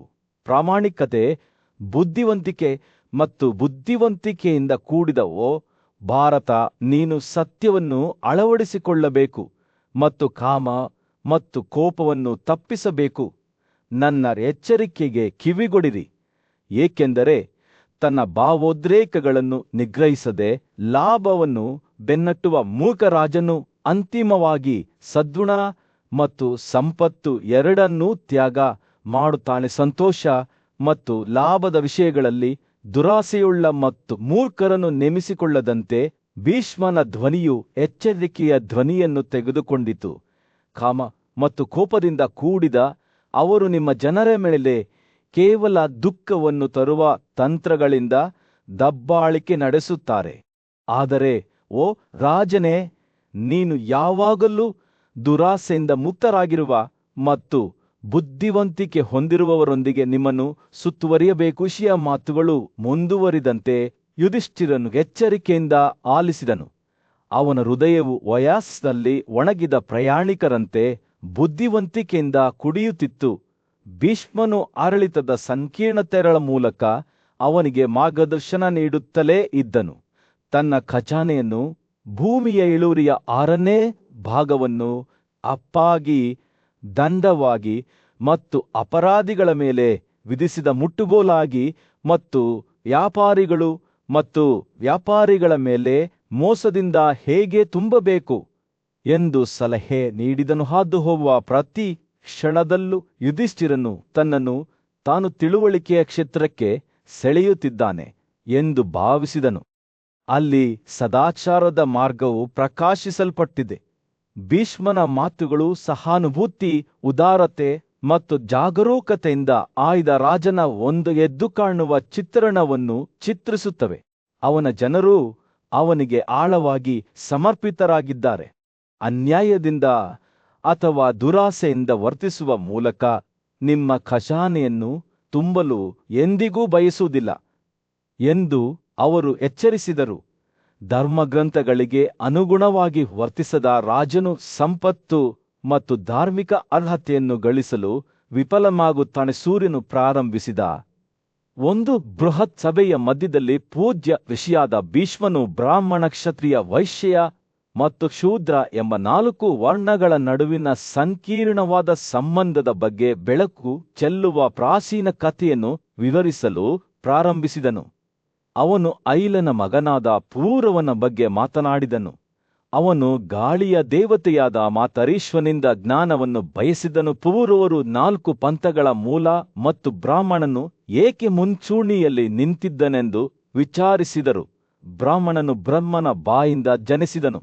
ಕ್ಷತ್ರಿಯನು ತನ್ನ 2 ತೋಳುಗಳಿಂದ, ವೈಶ್ಯನು ತನ್ನ 2 ತೊಡೆಗಳಿಂದ ಮತ್ತು ಶೂದ್ರನು ತನ್ನ ಕಾಲುಗಳಿಂದ ಹೊರಹೊಮ್ಮಿದನು ಎಂದು ಮಾತರೀಶ್ವನು ವಿವರಿಸಿದನು.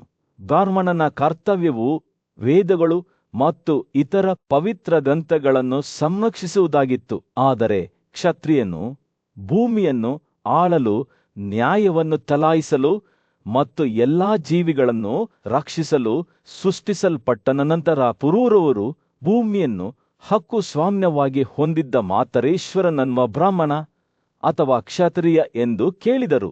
ಬ್ರಹ್ಮಾಂಡದಲ್ಲಿ ಎಲ್ಲವೂ ಬ್ರಾಹ್ಮಣನಿಗೆ ಸೇರಿದ್ದು ಅವನ ಜನ್ಮಸಿದ್ಧ ಹಕ್ಕು ಮತ್ತು ಆದ್ಯತೆಯಿಂದಾಗಿ ಎಂದು ಗಾಳಿಯ ದೇವರು ಉತ್ತರಿಸಿದನು. ಆದಾಗ್ಯೂ ಒಂದು ವಿನಾಯಿತಿ ಇತ್ತು.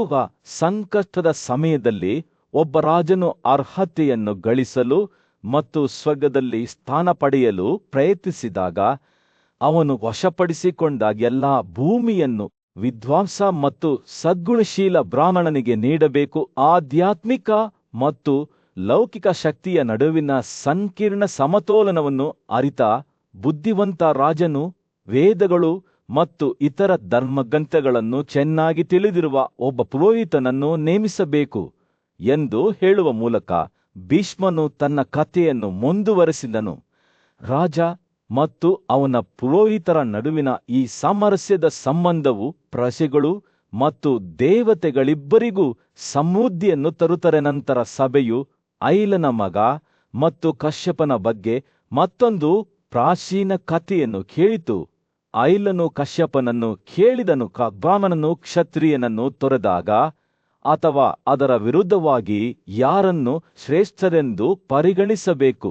ಇತರ ಆದೇಶಗಳು ಯಾರನ್ನು ಅವಲಂಬಿಸಿವೆ ಮತ್ತು ತಮ್ಮನ್ನು ತಾವು ಕಾಪಾಡಿಕೊಳ್ಳುತ್ತವೆ. ಬ್ರಾಹ್ಮಣ ಮತ್ತು ಕ್ಷತ್ರಿಯರು ಭಿನ್ನಾಭಿಪ್ರಾಯದಲ್ಲಿದ್ದಾಗ ರಾಜ್ಯವು ನಾಶವಾಗುತ್ತದೆ ಎಂದು ಕಶ್ಯಪನು ಉತ್ತರಿಸಿದನು. ಕಳ್ಳರು ಗೊಂದಲದ ಆಳ್ವಿಕೆಯನ್ನು ಹೊಂದಿರುವ ರಾಜ್ಯವನ್ನು ಬಾಧಿಸುತ್ತಾರೆ ಮತ್ತು ಒಳ್ಳೆಯ ಜನರು ಅದರ ಆಡಳಿತಗಾರನನ್ನು ಮ್ಲೇಚ್ಛ ಎಂದು ಪರಿಗಣಿಸುತ್ತಾರೆ ಎಂದು ಕಶ್ಯಪನು ವಿವರಿಸುವುದನ್ನು ಮುಂದುವರಿಸಿದನು.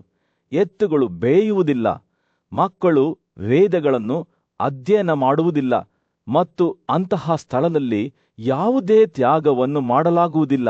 ಬ್ರಾಹ್ಮಣರು ಕ್ಷತ್ರಿಯರನ್ನು ತ್ಯಜಿಸಿದಾಗ ಅವರ ಮಕ್ಕಳು ರಕ್ತದಲ್ಲಿ ಅಶುದ್ಧರಾಗುತ್ತಾರೆ ಮತ್ತು ದರೋಡೆಕೋರ ಸ್ವಭಾವವನ್ನು ಪಡೆದುಕೊಳ್ಳುತ್ತಾರೆ. ಆದಾಗ್ಯೂ ಬ್ರಾಹ್ಮಣ ಮತ್ತು ಕ್ಷತ್ರಿಯರು ಒಟ್ಟಿಗೆ ನಿಂತಾಗ ಇಬ್ಬರು ಒಬ್ಬರನ್ನೊಬ್ಬರು ರಕ್ಷಿಸಿಕೊಳ್ಳುತ್ತಾರೆ. ಇಬ್ಬರೂ ದೊಡ್ಡ ಸಮೃದ್ಧಿಯನ್ನು ಸಾಧಿಸುತ್ತಾರೆ. ಅವರ ಸ್ನೇಹವು ಎರಡು ಮರಗಳ ನಡುವಿನಂತೆಯೇ ಇರುತ್ತದೆ.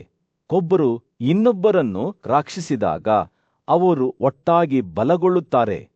ಆದರೆ ಈ ಬಂಧವು ಮುರಿದು ಹೋದರೆ ಅವ್ಯವಸ್ಥೆ ಉಂಟಾಗುತ್ತದೆ ಮತ್ತು ವಿನಾಶವು ಎಲ್ಲರನ್ನೂ ಮೀರಿಸುತ್ತದೆ. ಪಾಪಿ ಅಭಕ್ತನು ಶಿಕ್ಷೆಯನ್ನು ಎದುರಿಸದೆ ಒಬ್ಬ ಮಹಿಳೆ ಅಥವಾ ಬ್ರಾಹ್ಮಣನನ್ನು ಕೊಂದರೆ ಅಪಾಯವು ಕ್ಷತ್ರಿಯ ದೊರೆಗೆ ಅಪಾಯವನ್ನುಂಟು ಮಾಡುತ್ತದೆ ಎಂದು ಕಶ್ಯಪನು ಎಚ್ಚರಿಸಿದನು. ಪೂಜ್ಯ ಋಷಿ ಮತ್ತು ಯೋಧನಾದ ಭೀಷ್ಮನು ರಾಜ ಮತ್ತು ಅವನ ಪುರೋಹಿತರ ನಡುವಿನ ಸೂಕ್ಷ್ಮ ಸಮತೋಲನದ ಬಗ್ಗೆ ಮಾತನಾಡಲು ಪ್ರಾರಂಭಿಸಿದನು.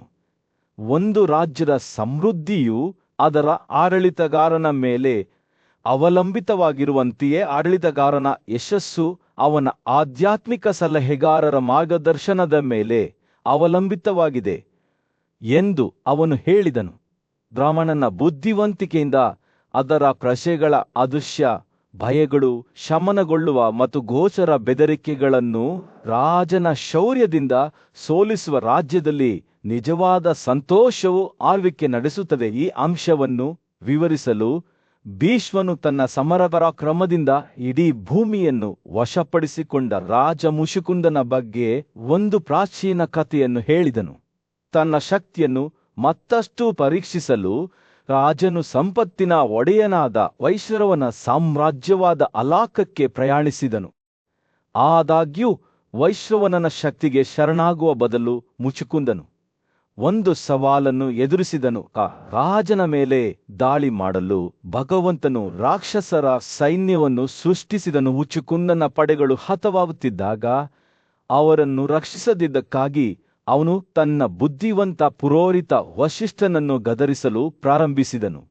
ಆದರೆ ವಶಿಷ್ಠನು ತನ್ನನ್ನು ತಾನು ಸಾಬೀತುಪಡಿಸಿಕೊಳ್ಳಲು ನಿರ್ಧರಿಸಿದನು. ತೀವ್ರ ತಪಸ್ಸನ್ನು ಕೈಗೊಂಡನು ಮತ್ತು ತನ್ನ ಆಧ್ಯಾತ್ಮಿಕ ಶಕ್ತಿಗಳಿಂದ ರಾಕ್ಷಸರನ್ನು ಸೋಲಿಸಿದನು. ವೈಶ್ರವನನು ಮುಚುಕುಂದನು ಮುಂದೆ ಕಾಣಿಸಿಕೊಂಡಾಗ ಕ್ಷತ್ರಿಯ ಕರ್ತವ್ಯಗಳನ್ನು ಎತ್ತಿ ಹಿಡಿಯುವಲ್ಲಿ ರಾಜನ ನಿರ್ಭಯತೆಯಿಂದ ಅವನು ದಿಗ್ಭ್ರಮೆಗೊಂಡನು. ವೈಶ್ರವಣನು ಮುಚುಕುಂದನೊಂದಿಗೆ ಮಾತನಾಡುತ್ತಾ, ನಿಮಗಿಂತ ಹೆಚ್ಚು ಶಕ್ತಿಶಾಲಿಗಳಾದ ಅನೇಕ ಪರಾಕ್ರಮಶಾಲಿ ರಾಜರು ತಮ್ಮ ಪುರೋಹಿತರೊಂದಿಗೆ ನನ್ನ ಮುಂದೆ ಬಂದು ಪೂಜೆ ಸಲ್ಲಿಸಿದ್ದಾರೆ. ನಿಮಗೆ ಶಸ್ತ್ರಾಸ್ತ್ರಗಳ ಬಲವಿದ್ದರೆ ನೀವು ಬ್ರಾಹ್ಮಣ ಶಕ್ತಿಯ ಮೇಲೆ ಏಕೆ ಅವಲಂಬಿತರಾಗಿದ್ದೀರಿ? ನೀವು ಏಕೆ ಇಷ್ಟು ಹೆಮ್ಮೆಯಿಂದ ವರ್ತಿಸುತ್ತೀರಿ? ಈ ಮಾತುಗಳಿಂದ ಕೋಪಗೊಂಡ ಮುಚುಕುಂದನು ಸ್ವಯಂ ಜನಿಸಿದ ಬ್ರಾಹ್ಮಣರು ಮತ್ತು ಕ್ಷತ್ರಿಯರನ್ನು ಒಂದೇ ಮೂಲದಿಂದ ಸೃಷ್ಟಿಸಿದನು. ಅವರು ಪರಸ್ಪರ ಪೂರಕವಾಗಲು ಉದ್ದೇಶಿಸಿದ್ದಾರೆ, ಪರಸ್ಪರ ವಿರುದ್ಧ ಸ್ಪರ್ಧಿಸುವುದಿಲ್ಲ. ತಪಸ್ಸು ಮತ್ತು ಮಂತ್ರಗಳ ಶಕ್ತಿ ಬ್ರಾಹ್ಮಣರಿಗೆ ಸೇರಿದೆ, ಆದರೆ ಶಸ್ತ್ರಾಸ್ತ್ರಗಳ ಶಕ್ತಿ ನಮ್ಮದು. ನಾವು ರಾಜರು ನಮ್ಮ ಪ್ರಜೆಗಳನ್ನು ಎರಡು ರೀತಿಯ ಶಕ್ತಿಯಿಂದ ರಕ್ಷಿಸಬೇಕು ಎಂದು ಉತ್ತರಿಸಿದನು. ವೈಶ್ರವಣನು ಮುಚುಕುಂದನ ಮಾತುಗಳಿಂದ ಪ್ರಭಾವಿತನಾಗಿ, ನಾನು ಸ್ವಯಂ ಸೃಷ್ಟಿಸಿದ ಭಗವಂತನ ಆಜ್ಞೆಯಿಲ್ಲದೆ ಸಾರ್ವಭೌಮತ್ವವನ್ನು ಎಂದಿಗೂ ನೀಡುವುದಿಲ್ಲ, ಅಥವಾ ಆಜ್ಞೆಯಿಲ್ಲದೆ ನಾನು ಅದನ್ನು ಯಾರಿಂದಲೂ ಕಸಿದುಕೊಳ್ಳುವುದಿಲ್ಲ. ನೀವು ಇಡೀ ಭೂಮಿಯನ್ನು ಮಿತಿಯಿಲ್ಲದೆ ಆಳಬಹುದು ಎಂದು ಹೇಳಿದನು. ಆದರೆ ರಾಜ ಮುಚುಕುಂದನು ಈ ಉಡುಗೊರೆಯನ್ನು ಸ್ವೀಕರಿಸಲು ನಿರಾಕರಿಸಿದನು. ನಾನು ನಿಮ್ಮ ಆಶೀರ್ವಾದದಿಂದ ಆಳಲು ಬಯಸುವುದಿಲ್ಲ. ನನ್ನ ಸ್ವಂತ ತೋಳುಗಳ ಶಕ್ತಿಯಿಂದ ನನ್ನ ರಾಜ್ಯವನ್ನು ಕಾಪಾಡಿಕೊಳ್ಳಲು ನಾನು ಬಯಸುತ್ತೇನೆ ಎಂದು ಹೇಳಿದನು. ಭೀಷ್ಮನು ತನ್ನ ಕಥೆಯನ್ನು ಮುಂದುವರಿಸುತ್ತಾ, ಕ್ಷತ್ರಿಯ ಕರ್ತವ್ಯಗಳಿಗೆ ಮುಚುಕುಂದನ ಅಚಲವಾದ ಬದ್ಧತೆಯನ್ನು ನೋಡಿದ ವೈಶ್ರವನನು ಆಶ್ಚರ್ಯಚಕಿತನಾದನು. ಸದ್ಗುಣಶೀಲ ರಾಜನು ತನ್ನ ಸ್ವಂತ ಶಕ್ತಿಯಿಂದ ಪಡೆದ ಭೂಮಿಯನ್ನು ಆಳಿದನು, ಬ್ರಾಹ್ಮಣನಿಗೆ ಸಹಾಯ ಮಾಡಿದನು ಮತ್ತು ಆದ್ಯತೆ ನೀಡಿದನು. ಭೀಷ್ಮನು ಮುಕ್ತಾಯಗೊಳಿಸಿದನು. ಹೀಗೆ ಒಂದು ರಾಜ್ಯವು ತನ್ನ ಪುರೋಹಿತನ ಮಾರ್ಗದರ್ಶನದಲ್ಲಿ ಅದರ ರಾಜನು ಆಧ್ಯಾತ್ಮಿಕತೆಯ ನಡುವಿನ ಸಮತೋಲನವನ್ನು ಎತ್ತಿಹಿಡಿಯುವಾಗ ಅಭಿವೃದ್ಧಿ ಹೊಂದುತ್ತದೆ ಎಂದು ಹೇಳಲಾಗುತ್ತದೆ. ಸೂರ್ಯನು ಹಸ್ತಿನಾಪುರದ ಮೇಲೆ ಮುಳುಗುತ್ತಿದ್ದನು. ಗಲಭೆಯ ಬೀದಿಗಳಲ್ಲಿ ಬೆಚ್ಚಗಿನ ಕಿತ್ತಳೆ ಬಣ್ಣದ ಹೊಳಪನ್ನು ಬೀರುತ್ತಿತ್ತು. ಪಾಂಡುವಿನ ಹಿರಿಯ ಮಗ ಯುಧಿಷ್ಠಿರನು ತನ್ನ ಪೂಜ್ಯ ಮೊಮ್ಮಗ ಭೀಷ್ಮನ ಮಾರ್ಗದರ್ಶನವನ್ನು ಕೋರಿ ಚಿಂತನಶೀಲ ಮೌನದಲ್ಲಿ ಕುಳಿತಿದ್ದನು. ಯುವರಾಜನ ಕಣ್ಣುಗಳು ನ್ಯಾಯದ ಆಡಳಿತದ ರಹಸ್ಯಗಳನ್ನು ಅರ್ಥಮಾಡಿಕೊಳ್ಳಲು ಮತ್ತು ಅವನನ್ನು ಸಂತೋಷದ ಜೀವನಕ್ಕೆ ಕರೆದೊಯ್ಯುವ ಅರ್ಹತೆಯನ್ನು ಹೇಗೆ ಗಳಿಸಬೇಕು ಎಂಬ ಆಳವಾದ ಹಂಬಲದಿಂದ ಹೊಳೆಯುತ್ತಿದ್ದವು. ಯುಧಿಷ್ಠಿರನ ಆತ್ಮಾವಲೋಕನವನ್ನು ಅರಿತ ಭೀಷ್ಮನು ಒಬ್ಬ ರಾಜನು ತನ್ನ ದಾನದಲ್ಲಿ, ಯಜ್ಞಗಳನ್ನು ಮಾಡುವಲ್ಲಿ ಮತ್ತು ಪ್ರತಿಜ್ಞೆಗಳನ್ನು ಮತ್ತು ತಪಸ್ಸನ್ನು ಆಚರಿಸುವಲ್ಲಿ ಉದಾರವಾಗಿರಬೇಕು. ಅವನು ತನ್ನ ಪ್ರಜೆಗಳನ್ನು ನೀತಿಯೊಂದಿಗೆ ರಕ್ಷಿಸಬೇಕು, ಸದ್ಗುಣಶೀಲರನ್ನು ಗೌರವಿಸುವ ಮೂಲಕ ಅವರ ಪರವಾಗಿ ನಿಲ್ಲಬೇಕು ಮತ್ತು ಉಡುಗೊರೆಗಳನ್ನು ನೀಡಬೇಕು. ರಾಜನ ನಡವಳಿಕೆಯು ಇಡೀ ರಾಜ್ಯಕ್ಕೆ ಧ್ವನಿಯನ್ನು ನಿಗದಿಪಡಿಸುತ್ತದೆ. ಅವನು ನೀತಿವಂತನಾಗಿದ್ದರೆ ಅವನ ಜನರೂ ಸಹ ಹಾಗೆ ಮಾಡುತ್ತಾರೆ. ಭೀಷ್ಮನು ಮಾತನಾಡುತ್ತಿರುವಾಗ ಯುಧಿಷ್ಠಿರನು ತನ್ನ ಮನಸ್ಸನ್ನು ತನ್ನ ಮೊಮ್ಮಗನ ಬುದ್ಧಿವಂತಿಕೆಯಲ್ಲಿ ಮುಳುಗಿಸಿ ಶ್ರದ್ಧೆಯಿಂದ ಆಲಿಸಿದನು. ಅವನು ಕೇಳಿದನು, ನನಗೆ ಹೇಳು ಓ ಅಜ್ಜಿ, ಒಬ್ಬ ರಾಜನು ತನ್ನ ಪ್ರಜೆಗಳನ್ನು ವರ್ಧಿಸುವಲ್ಲಿ ಮತ್ತು ಜಗತ್ತಿನಲ್ಲಿ ಸಂತೋಷದ ಪ್ರದೇಶಗಳನ್ನು ಗಳಿಸುವಲ್ಲಿ ಹೇಗೆ ಯಶಸ್ವಿಯಾಗಬಹುದು? ಭೀಷ್ಮನ ಕಣ್ಣುಗಳು ಪ್ರಾಚೀನ ಜ್ಞಾನದಿಂದ ಮಿನುಗಿದವು. ಅವನು ಮುಂದುವರೆಸುತ್ತಾ, ರಾಜನು ತನ್ನ ರಕ್ಷಣೆಯಲ್ಲಿ ತನ್ನ ಪ್ರಜೆಗಳು ಗಳಿಸುವ ಯೋಗ್ಯತೆಯ 4ನೇ ಭಾಗವನ್ನು ಗಳಿಸುತ್ತಾನೆ. ಅವರನ್ನು ರಕ್ಷಿಸುವ ಮೂಲಕ ಅವನು ಅವರ ಒಳ್ಳೆಯ ಕಾರ್ಯಗಳ 4ನೇ ಭಾಗವನ್ನು ಪಡೆಯುತ್ತಾನೆ. ಉದಾಹರಣೆಗೆ ಅಧ್ಯಯನ, ಉಡುಗೊರೆಗಳು, ಧೂಪದ್ರವ್ಯಗಳನ್ನು ಸುರಿಸುವುದು ಮತ್ತು ದೇವರುಗಳನ್ನು ಪೂಜಿಸುವುದು. ಯುಧಿಷ್ಠಿರನು ಈ ಮಾತುಗಳ ಬಗ್ಗೆ ಯೋಚಿಸುತ್ತಿದ್ದಂತೆ ಭೀಷ್ಮನು ಆಳ್ವಿಕೆಗೆ ಅತಿಯಾದ ಅಸಂಬದ್ಧ ವಿಧಾನವನ್ನು ಅಳವಡಿಸಿಕೊಳ್ಳುವುದರ ವಿರುದ್ಧ ಎಚ್ಚರಿಕೆ ನೀಡಿದನು. ನೀವು ಸೌಮ್ಯತೆ, ಸಹಾನುಭೂತಿ ಮತ್ತು ನೀತಿಯ ಕಡೆಗೆ ಒಲವು ಹೊಂದಿದ್ದೀರಿ, ಆದರೆ ಇದು ಸಾಕಾಗುವುದಿಲ್ಲ. ರಾಜರು ಬಲಶಾಲಿಯಾಗಿರಬೇಕು, ಧೈರ್ಯಶಾಲಿಯಾಗಿರಬೇಕು ಮತ್ತು ತಪ್ಪಿತಸ್ಥರನ್ನು ಹೊಡೆಯುವ ಸಾಮರ್ಥ್ಯವನ್ನು ಹೊಂದಿರಬೇಕು.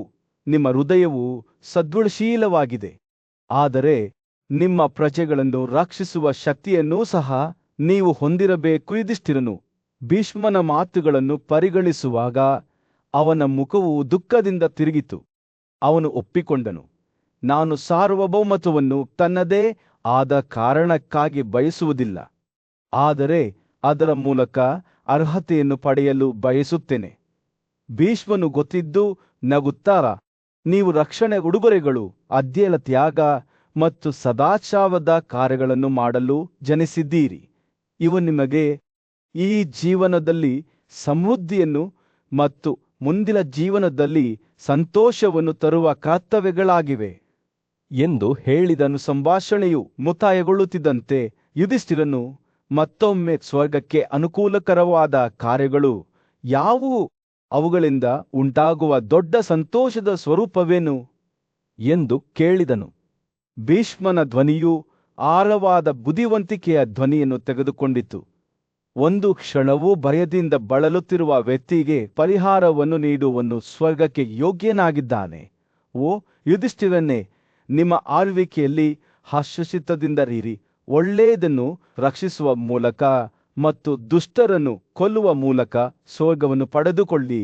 ನಿಮ್ಮ ಸ್ನೇಹಿತರು ಮತ್ತು ಎಲ್ಲ ಪ್ರಾಮಾಣಿಕ ಪುರುಷರು ನಿಮ್ಮಿಂದ ತಮ್ಮ ಬೆಂಬಲವನ್ನು ಪಡೆಯಲಿ. ಜೀವಿಗಳು ಮೋಡಗಳ ದೇವತೆಯ ಅಡಿಯಲ್ಲಿ ಆಶ್ರಯ ಪಡೆಯುತ್ತಿರಕದರಲ್ಲಿ. ದೊಡ್ಡ ಸಭೆಯ ಮಧ್ಯದಲ್ಲಿ ರಾಜ ಯುಧಿಷ್ಠಿರನು ತನ್ನ ಪೂಜ್ಯ ಮೊಮ್ಮಗನಾದ ಭೀಷ್ಮನ ಕಡೆಗೆ ತಿರುಗಿ ಬ್ರಾಹ್ಮಣರ ಕರ್ತವ್ಯಗಳ ಬಗ್ಗೆ ಮಾರ್ಗದರ್ಶನವನ್ನು ಕೇಳಿದನು. ಬ್ರಾಹ್ಮಣರಲ್ಲಿ ಕೆಲವರು ತಮ್ಮ ಸರಿಯಾದ ಕರ್ತವ್ಯಗಳಲ್ಲಿ ನಿರತರಾಗಿದ್ದಾರೆ, ಇತರರು ವಿಭಿನ್ನ ಮಾರ್ಗಗಳನ್ನು ಅನುಸರಿಸುತ್ತಾರೆ.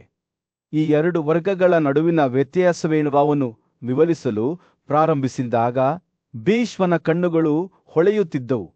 ಕಲಿಕೆ ಮತ್ತು ಪರೋಪಕಾರಿ ಗುಣಲಕ್ಷಣಗಳನ್ನು ಹೊಂದಿರುವ ಮತ್ತು ಎಲ್ಲಾ ಜೀವಿಗಳನ್ನು ಸಮಾನವಾಗಿ ಗೌರವಿಸುವ ಬ್ರಾಹ್ಮಣರನ್ನು ಸ್ವತಃ ಬ್ರಹ್ಮನಿಗೆ ಸಮಾನವೆಂದು ಪರಿಗಣಿಸಲಾಗುತ್ತದೆ ಎಂದು ಅವನು ಹೇಳಿದನು.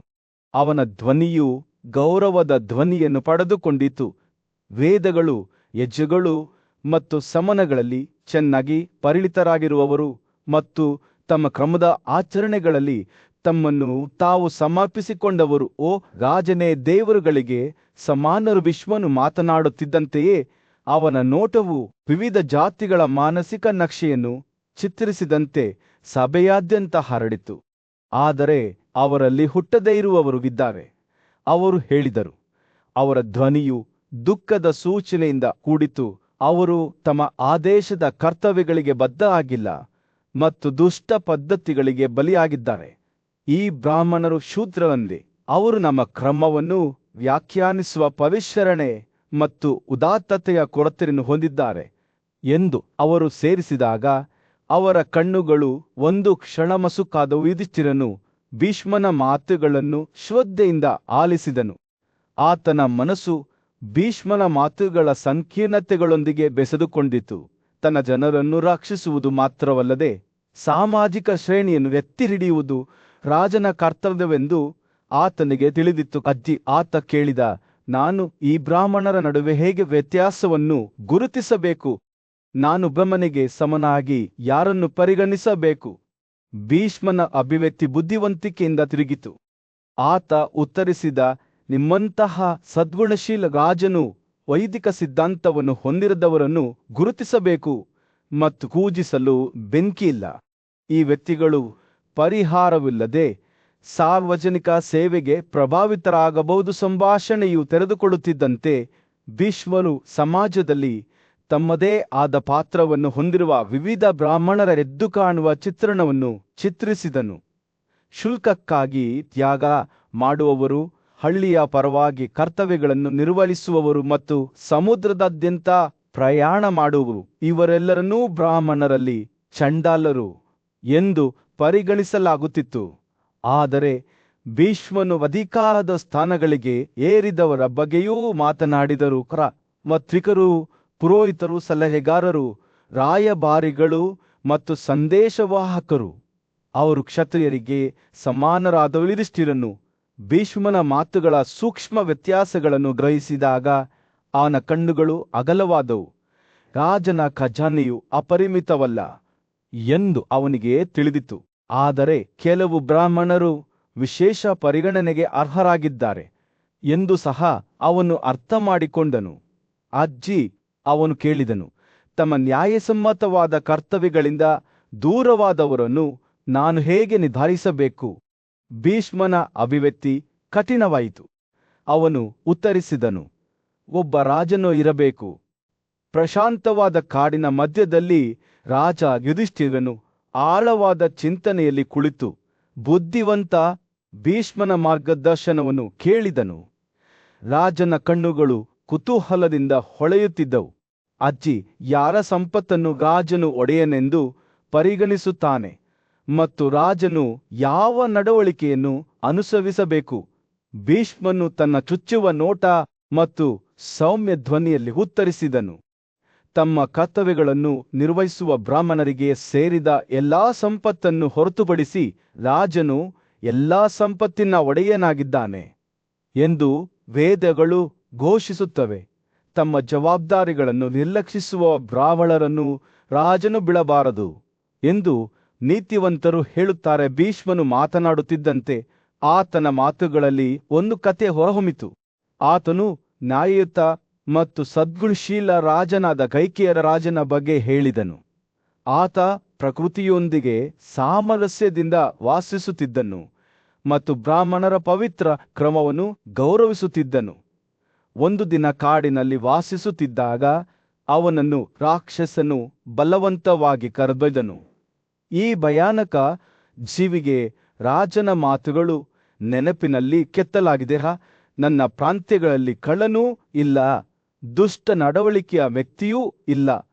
ಹಾಗಾದರೆ ನೀವು ನನ್ನ ಹೃದಯವನ್ನು ಹೇಗೆ ಹೊಂದಲು ಸಾಧ್ಯವಾಯಿತು? ತನ್ನ ರಾಜ್ಯದ ಸದ್ಗುಣಗಳನ್ನು ವಿವರಿಸುವಾಗ ರಾಜರ ಸೊಗತವು ಮುಂದುವರಿಯಿತು. ಅವನು ಭಕ್ತಿಯಿಂದ ಬೋಧಿಸಿದ, ಅಧ್ಯಯನ ಮಾಡಿದ ಮತ್ತು ತ್ಯಾಗ ಮಾಡಿದ ಬ್ರಾಹ್ಮಣರ ಬಗ್ಗೆ ಮಾತನಾಡಿದನು. ಅವರನ್ನು ರಕ್ಷಿಸಿದ ಮತ್ತು ಗೌರವಿಸಿದ ಕ್ಷತ್ರಿಯರು, ಭೂಮಿಯನ್ನು ಬೆಳೆಸಿದ, ಜಾನುವಾರುಗಳನ್ನು ಬೆಳೆಸಿದ ಮತ್ತು ಸಮಗ್ರತೆಯಿಂದ ವ್ಯಾಪಾರ ಮಾಡಿದ ವೈಶ್ಯರು ಮತ್ತು ಇತರ 3 ಆದೇಶಗಳನ್ನು ದ್ವೇಷವಿಲ್ಲದೆ ವಿನಮ್ರವಾಗಿ ಸೇವೆ ಸಲ್ಲಿಸಿದ ಶೂದ್ರರು, ಅಸಹಾಯಕರು, ವೃದ್ಧರು ಮತ್ತು ಅಗತ್ಯವಿರುವ ಮಹಿಳೆಗೆ ತನ್ನ ಬೆಂಬಲವನ್ನು ಘೋಷಿಸುವಾಗ ರಾಜನ ಧ್ವನಿಯು ಕಾಡಿನಲ್ಲಿ ಪ್ರತಿಧ್ವನಿಸಿತು. ಆದರೆ ಸದ್ಗುಣದ ಈ ವರ್ಣಚಿತ್ರದ ನಡುವೆ ಗಾಳಿಯಂತೆ ನಿಗೂಢವಾದ ಅದರ ಉಪಸ್ಥಿತಿಯನ್ನು ಹೊಂದಿರುವ ನಿಗೂಢ ರಾಕ್ಷಸನು ಕಾಣಿಸಿಕೊಂಡನು. ನೀವು ಎಲ್ಲಾ ಸಂದರ್ಭಗಳಲ್ಲಿಯೂ ಕರ್ತವ್ಯಗಳನ್ನು ಪಾಲಿಸುತ್ತಿರುವುದರಿಂದ ಅದು ಕೈಕೇಯರ ರಾಜನಿಗೆ, ನಿಮ್ಮ ವಾಸಸ್ಥಾನಕ್ಕೆ ಹಿಂತಿರುಗಿ, ನೀನು ಧನ್ಯನಾಗಿದ್ದೆ, ನಾನು ನಿನ್ನನ್ನು ಬಿಟ್ಟು ಹೋಗುತ್ತೇನೆ ಎಂದು ಹೇಳಿತು. ರಾಕ್ಷಸನ ಮಾತುಗಳು ಆಳವಾದ ತಿಳುವಳಿಕೆಯಿಂದ ಕೂಡಿವೆಲಕೈನೆ ಮತ್ತು ಬ್ರಾಹ್ಮಣರನ್ನು ರಕ್ಷಿಸುವವರಿಗೆ ಈ ರೀತಿಯ ಭಯವಿಲ್ಲ. ರಾಜರು ಮತ್ತು ಬ್ರಾಹ್ಮಣರ ನಡುವಿನ ಪವಿತ್ರ ಬಂಧದ ಬಗ್ಗೆ ಮಾತನಾಡುತ್ತಾ ಭೀಷ್ಮನು ತನ್ನ ಕಥೆಯನ್ನು ಮುಂದುವರಿಸಿದನು. ಬ್ರಾಹ್ಮಣರನ್ನು ರಕ್ಷಿಸಿ ಅವನು ಯುಧಿಷ್ಠಿರನಿಗೆ ಸಲಹೆ ನೀಡಿದನು ಮತ್ತು ಅವರು ಪ್ರತಿಯಾಗಿ ನಿಮ್ಮನ್ನು ರಕ್ಷಿಸುತ್ತಾರೆ. ಅವರ ಆಶೀರ್ವಾದಗಳು ಖಂಡಿತವಾಗಿಯೂ ನೀತಿವಂತ ನಡವಳಿಕೆಯ ರಾಜರ ಮೇಲೆ ಬೀಳುತ್ತವೆ. ಸೂರ್ಯನು ದಿಗಂತದ ಕೆಳಗೆ ಮುಳುಗಿದಾಗ, ಕಾಡಿನ ಮೇಲೆ ಬೆಚ್ಚಗಿನ ಕಿತ್ತಳೆ ಹೊಳಪನ್ನು ಬೀಸಿದಾಗ ಭೀಷ್ಮನ ಮಾತುಗಳು ಭರವಸೆಯಂತೆ ಗಾಳಿಯಲ್ಲಿ ತೂಗು ಹಾಕಿದವು. ಸದಾಚಾರಕ್ಕಾಗಿ ತಮ್ಮ ಕರ್ತವ್ಯಗಳನ್ನು ನಿರ್ಲಕ್ಷಿಸುವ ಬ್ರಾಹ್ಮಣರನ್ನು ಶಿಕ್ಷಿಸಬೇಕು ಮತ್ತು ಅವರ ಮೇಲಧಿಕಾರಿಗಳಿಂದ ಬೇರ್ಪಡಿಸಬೇಕು. ತನ್ನ ಜನರ ಕಡೆಗೆ ಈ ರೀತಿ ನಡೆದುಕೊಳ್ಳುವ ರಾಜನು ಇಲ್ಲಿ ಸಮೃದ್ಧಿಯನ್ನು ಪಡೆಯುತ್ತಾನೆ ಮತ್ತು ಇಂದ್ರನೊಂದಿಗೆ ಸ್ವರ್ಗದಲ್ಲಿ ವಾಸಿಸುತ್ತಾನೆ. ದೊಡ್ಡ ಪ್ರಕ್ಷುಬ್ಧತೆ ಮತ್ತು ಸಂಕಷ್ಟದ ನಡುವೆ ನೀತಿವಂತ ರಾಜ ಯುಧಿಷ್ಠಿರನು ಪೂಜ್ಯ ಯೋಧನಾದ ಭೀಷ್ಮನ ಸಲಹೆಯನ್ನು ಕೇಳಿದನು. ಬ್ರಾಹ್ಮಣರು ಅವರು ಕೇಳಿದರು, ಅಗತ್ಯದ ಸಮಯದಲ್ಲಿ ಕ್ಷತ್ರಿಯ ಕರ್ತವ್ಯಗಳನ್ನು ನಿರ್ವಹಿಸುವ ಮೂಲಕ ತಮ್ಮನ್ನು ತಾವು ಪೋಷಿಸಿಕೊಳ್ಳಬಹುದು. ಆದರೆ ಅವರು ಎಂದಾದರೂ ವೈಶ್ಯರ ಉದ್ಯೋಗಗಳನ್ನು ಅನುಸರಿಸುವ ಮೂಲಕ ತಮ್ಮನ್ನು ತಾವು ಉಳಿಸಿಕೊಳ್ಳಬಹುದೇ? ಭೀಷ್ಮನು ತನ್ನ ಬುದ್ಧಿವಂತಿಕೆಯ ಮತ್ತು ಸೌಮ್ಯವಾದ ನಡವಳಿಕೆಯಿಂದ ಉತ್ತರಿಸಿದನು. ಒಬ್ಬ ಬ್ರಾಹ್ಮಣನು ಸಂಕಷ್ಟಕ್ಕೆ ಸಿಲುಕಿದಾಗ ಮತ್ತು ತನ್ನ ಬೆಂಬಲವನ್ನು ಕಳೆದುಕೊಂಡಾಗ ಅವನು ಕ್ಷತ್ರಿಯ ಕರ್ತವ್ಯಗಳನ್ನು ನಿರ್ವಹಿಸಲು ಅಸಮರ್ಥನಾಗಿದ್ದರೆ ಅವನು